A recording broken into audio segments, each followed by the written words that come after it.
Oh, okay. My name is John Healy. The podcast is called It's Good to Talk. People know me because I published this book. It's called And That's How It All Started. Podcast is Good to Talk, sponsored by LiffyMoving.com. And today my guest is Erin Moore. Erin is a Reiki therapist.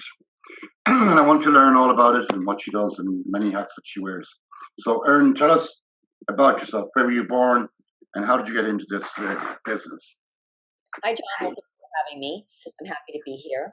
So, I was born in Boston, Massachusetts, and then I grew up in the suburbs of Boston, actually in the town of Wellesley, which folks may know from Wellesley College, where Hillary Clinton went. And then I've lived in various places. But yeah, my journey started, I would say, even as a little girl, I remember being, very sensitive. You may have heard that term, highly sensitive person or empath, and it's thought to be about 20% of the population.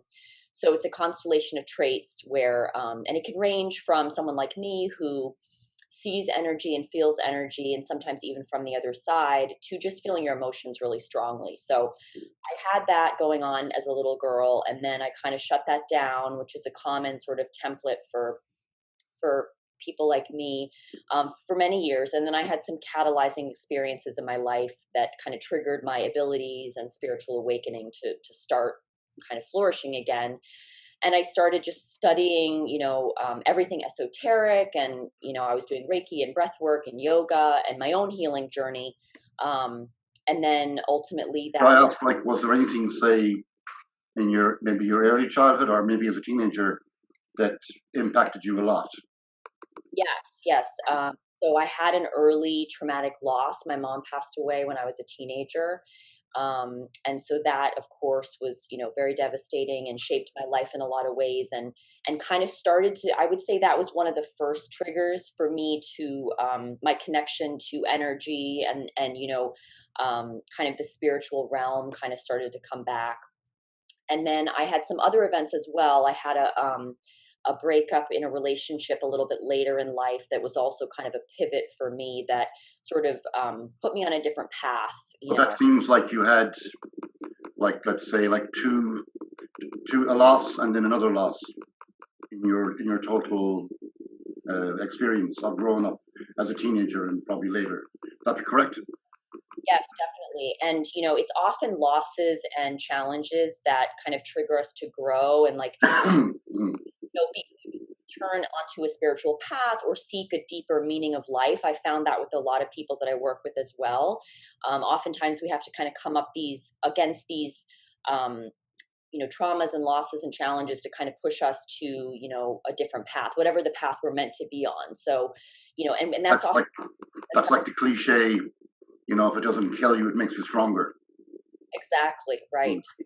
And our soul, it's all about our soul and our soul growth. So that's a big part of it. Education, What was that? like I'm talking about, like say, education as you were growing up. Oh, Did yeah. you? So, right. So then I sort of embarked on a traditional, you could say, sort of a traditional education path. So I got an undergraduate bachelor's degree in psychology because I always, have been fascinated by people, and I still love psychology and I use it with my clients. And then I got a master's degree in health communications. And then the initial jobs that I had, I still do some copywriting and my own writing as well. So it was copywriting, editing. I did a lot of like digital content work in healthcare and in different health spaces. So that was kind of my initial career and my sort of traditional, path. And I then more find recently, I always find psychology interesting because in my education I studied consumer psychology, which deals with like how people shop and where they shop and all of that and all that. So it's very, very intriguing. So tell us a little bit more maybe about you're obviously someone that likes to help people and solve problems. And that's a good part of your overall um, therapy, I guess. So say someone initially coming to you and they're not familiar with anything about Reiki, like what is it? Do they stand up, lay down on a table, or yeah, that's a great question. So, and I do remote sessions and in-person sessions, and the remote sessions are just as powerful as in person because it's energy. So it travels, and it's all about the intention. And I set up the energy prior to the sessions. Sometimes I describe it as location agnostic because it really doesn't matter where anyone is. So, but anyway, so it kind of goes through the same pattern, whether the person's with me in a room or remotely on Zoom. So, prior I meditate, I tap in, I set up the energy grid. There's a whole kind of process that I go through. And sometimes I actually even receive messages for people prior to the session. But at the beginning, I always, check in with the person. They'll kind of share whatever they may want to share about where they're at, what they're struggling with, or kind of if they have any intentions, focus areas. For some folks, it's physical. Sometimes it's physical health symptoms they may have. Sometimes it's more emotional, spiritual. So, and oftentimes people I've noticed that are drawn to me are kind of starting to open up spiritually. So they're on that path, and so we kind of touch base at the beginning, and then it's up to the client if they want to lie down for the more active Reiki part, or they can sit, just sit in their chair and kind of just open to be in a receptive state. And then I play some music, and the energy's already been flowing, but that's sort of the part of it where Well, it's a question I would have for you is that, let's say somebody comes to you and they're aware that they need some help with something or other, but let's say that they're not spiritual at all, that they don't believe in Buddhism or Christianity, or let's say they have absolutely no religion. How do you deal with that person?